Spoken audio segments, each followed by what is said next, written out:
Hey everyone. So it's that time again for First Chapter Fridays. The lighting's not good. Sorry about that. I tried outside, but then my kids kept following me. So anyway, we're just gonna have to have poor lighting, which is sad because I even put on makeup today for like the first time in over a month. And you're not even gonna get to enjoy it. So that's sad. But that is life in my house right now. So um, let's start with why we're all here, shall we? Okay, this is the first chapter from Rake on the Rogue, Rake on the Run. It's part of the series of the Scoundrels, Rakes, and Rogues. And it's the second book. So this is a book about Lord Nathaniel. He actually has been in about four of my other books. I don't know why. I guess I just kind of like him. So I guess that's why it was the next book. It was an interesting thing. You've probably heard me talk about it before, but I actually wasn't planning to write this book until either later in the year or maybe even next year. Because I don't know, I just didn't want to. And so I was actually writing I messed up my hair, sorry, a medieval series.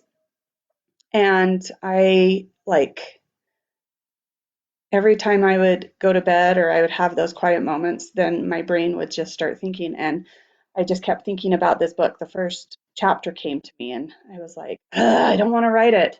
But it just kept coming. So finally, I wrote it down. And then the next chapter came. And then and finally, I was like, oh, serenity now. Fine. I will write this book. And it's turned out to be a book that I really love. So I don't know. I guess there was a reason, right? So, chapter one, Rake on the Run. There comes a time in a man's life when he is required to assess his actions and decisions. Perhaps now was that time. Lord Nathaniel Westlake peeked around a stack of crates, scanning the docks of King's Lynn. He spotted Lord Malvern and his son, Lord Hartleson, skulking about, obviously intent on finding someone. Finding me. His heart picked up its pace, and his hands became moist. What? How was he going to get out of this scrape? Last call! Nathaniel heard the holler from the large ship off to his right. He looked toward the sound. Sailors moved into position, hoisting the gangplank off the dock. With little thought to the repercussions, Nathan snatched up his valise, threw a quick prayer heavenward, even though he surely did not deserve such attention from God, and hurried out from behind the crates. He half ran, half walked, trying to avoid drawing too much attention to himself. "Ah, you there," he hollered slightly breathlessly up to the men. "Please let me aboard." The closest man furrowed his brows. "But, my good fellow," Nathan said, cutting him off, "I have no time for oscillation. Please let me aboard." Nathan cast a glance over his shoulder, scanning the nearby crowd for his pursuers. The man shrugged. "If ye hurry, the winds are picking up." Together the men dropped the plank back to the dock, and Nathan hurried on aboard, as the men resumed their hoisting before Nathan's feet even touched down on the deck. Once aboard, he grinned at them and touched his fingers to his brow, giving them a small salute. "I am much obliged to you, good sirs." The plank settled into place with a thunk as Nathan leaned against the railing of the ship. He sighed, his body relaxing at last. He spotted Lords Malvern and Hartleson just as they spotted him. He grinned and dipped his head toward them, their expressions angry. Both men raced to the edge of the dock, but it was too late. The ship was just far enough away that they could pursue him no further. The wind pushed at the sails, taking him away from all his troubles. His shoulders sagged and he closed his eyes for a moment. This was what he needed, a fresh start away from the disapproving stares of the Tone's fathers. But just where was his fresh start to take place? He looked around. In truth, Nathan had no idea where this ship was bound. The swishing of skirts sounded above the waves and breeze. In his relief over his escape, he had not noticed a lady moving to the rail next to him. That was not a common occurrence for him. He chuckled to himself. He was nothing if not proficient at noticing women. Nathan turned, making sure to place his most charming smile upon his lips. But the face that greeted him stopped him in his tracks. She looked at him with the barest hint of a smile. Her eyes flicked from Nathan to the lords on the dock below. She was plain at best. Her hair was a nondescript brown, as were the eyes looking up at him. The face was altogether too tan to be considered handsome, and her teeth were slightly askew. The smile dropped from his face. She was not ugly, he supposed. She was just, well, not the sort of lady he was accustomed paying much heed to. He looked around. Surely there were other, more diverting women on board. He sighed at the empty deck. If there were other women aboard, they were not in want of air at the moment. Nathan turned back and shrugged, resigning himself to a conversation with the woman next to him. I'm afraid I do not know where this ship is bound. I made the decision to board rather hastily, he chuckled. Yes, I saw.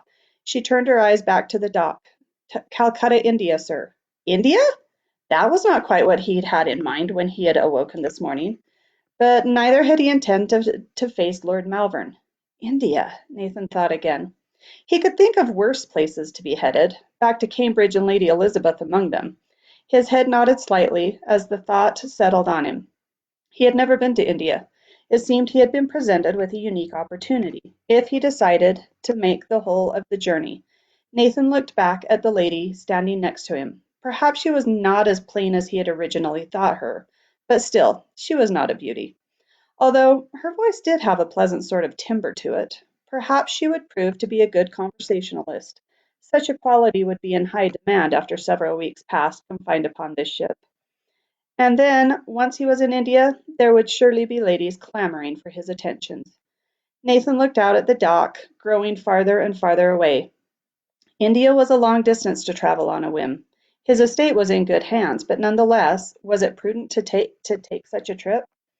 He might be better served to disembark at the next stop. Where would that be? Cape Town? The angry, might he even say murderous, faces of Lord Malvern and Hartleson came to his mind, and he gave a slight shudder. Yes, India looked better and better. Besides, he had never taken a tour, as many of his friends had done after leaving Cambridge. He turned back to the woman next to him. What takes you to such far reaches of the kingdom, Miss? He trailed off, waiting for her to introduce herself. Miss? She pushed herself from the railing, scowling at him. Good day, my lord. He sensed anger in her voice. What did she have to be angry with him about? They had only spoken for the first time moments ago. He cleared his throat. Lord Nathaniel Westlake. He sketched a brief bow before waiting for her to look on him with more admiration now that she knew his station. Granted, his brother would be the one to inherit the marquisate and all that went with it, but Nathan had an estate of his own, with a good income. Besides, he had never had a lady complain about his only being a second son. My apologies, my lord, but it would be improper for me to be seen in such deep conversation with someone to whom I had not been properly introduced. I am certain my aunt would not look upon it favorably. Nathan reared back slightly. It seems it is I who should be apologizing, miss. I did not realize we had entered into a deep conversation. His nose turned up slightly. Ah, she was of the extremely proper sort of lady. In his experience, those types were rarely any fun at all. But then, had not Lady Elizabeth been the same until her introduction to Nathan? He smiled. The woman gave him a slight curtsy and moved swiftly to the other side of the deck, her gaze turned down to the water below. They must be fascinating waves, for the way she kept her eyes trained upon them. Nathan shrugged.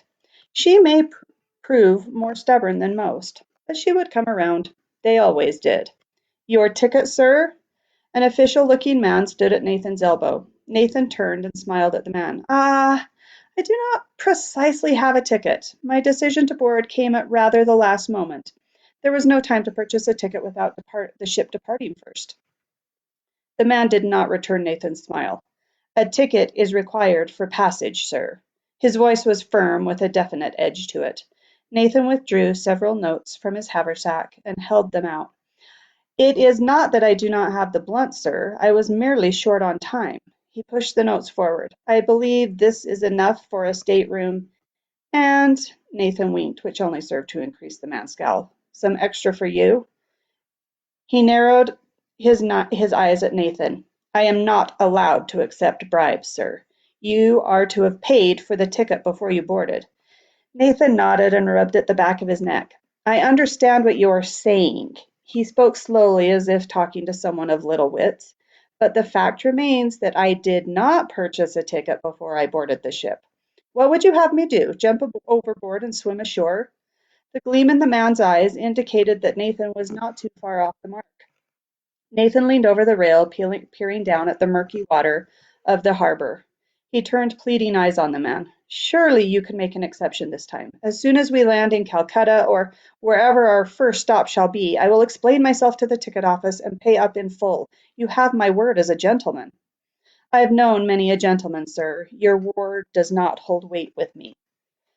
Nathan nodded toward the money, still rustling in the breeze, in his outstretched hand. But you know I have the blunt. It is not as if there is much for me to buy on this ship, so it stands to reason that I should have it when we dock. The man squinted at him. All the staterooms are full, sir. Something you would have known had you checked in with the ticket office. He straightened his shoulders and lifted his chin. I am afraid I can only offer you a space with the crew. Nathan's mouth gaped open. The crew? But I am a gentleman. The man took the money from Nathan's hand. A gentleman without a ticket. I shall write up the receipt and deliver it immediately. Please wait here. Nathan remained, his mouth hanging open. Just how much longer would it be until they reached the Cape? So there you go, Lord Nathaniel Westlake. He's quite a charmer. Anyway, hope you liked it. I hope you join us next week for First Chapter Friday. Have a good Friday, everyone.